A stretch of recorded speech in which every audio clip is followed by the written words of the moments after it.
ಮುಖ್ಯಮಂತ್ರಿ ಸಿದ್ದರಾಮಯ್ಯ ಅವರಿಗೆ ಅಹಿಂದ ಸಂಘಟನೆಗಳ ಬೆಂಬಲ ಮತ್ತಷ್ಟು ಗಟ್ಟಿಯಾಗುತ್ತಿದೆ. ಈಗ ಅಹಿಂದ ಮತ್ತು ದಲಿತ ಸಂಘಟನೆಗಳು ಸಿದ್ದರಾಮಯ್ಯ 5 ವರ್ಷಗಳ ಕಾಲ ಸಿಎಂ ಆಗಿರಬೇಕು ಎಂಬ ಬೇಡಿಕೆಯನ್ನ ಮುಂದುವರಿಸಿ ಪತ್ರ ಚಳವಳಿ ಆರಂಭಿಸಿವೆ.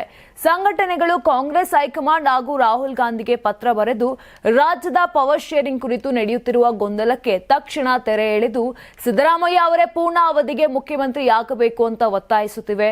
ಅಹಿಂದ ಮುಖಂಡರು ಎಚ್ಚರಿಕೆ ನೀಡಿದ್ದು, ಸಿದ್ದರಾಮಯ್ಯರನ್ನ ಮಧ್ಯದಲ್ಲಿ ಏನಾದರೂ ಬದಲಾವಣೆ ಮಾಡಿದ್ರೆ ಕಾಂಗ್ರೆಸ್ ಪರ ಅಹಿಂದ ವರ್ಗದ ಬೆಂಬಲ ಕುಂದುವುದು ಖಚಿತ. ಡಿಕೆ ಶಿವಕುಮಾರ್ ಅವರು 2028ರಲ್ಲಿ ಮುಖ್ಯಮಂತ್ರಿಯಾಗಬಹುದು, ಆದರೆ ಈಗಿನ ಅವಧಿ ಸಿದ್ದರಾಮಯ್ಯ ಅವರದ್ದೇ ಆಗಬೇಕು ಅಂತ ಹೇಳಿದ್ದಾರೆ. ಅಹಿಂದ ನಾಯಕರು ಇನ್ನೂ ಸ್ಪಷ್ಟವಾಗಿ ಹೇಳಿದ್ದು, ಇಂದಿರಾ ಗಾಂಧಿಯ ಕಾಲದಿಂದ ಅಹಿಂದ ಸಮುದಾಯ ಕಾಂಗ್ರೆಸ್ ಜೊತೆ ಇದೆ. ಅದೇ ಬಾಂಧವ್ಯ ಮುಂದುವರಿಯಬೇಕಾದರೆ ಸಿದ್ದರಾಮಯ್ಯ ಅವರು ಸಂಪೂರ್ಣ 5 ವರ್ಷ ಸಿಎಂ ಆಗಿರಬೇಕು. ಹೈಕಮಾಂಡ್ ಈ ನಿರ್ಧಾರ ವಿರುದ್ಧ ಹೋದ್ರೆ ಮುಂಬರುವ ಜಿಲ್ಲಾ ಪಂಚಾಯತ್ ಚುನಾವಣೆಯಲ್ಲಿ ಅದರ ಪರಿಣಾಮವನ್ನ ತೋರಿಸ್ತೇವೆ ಅಂತ ಎಚ್ಚರಿಕೆ ಕೂಡ ಕೊಟ್ಟಿದ್ದಾರೆ.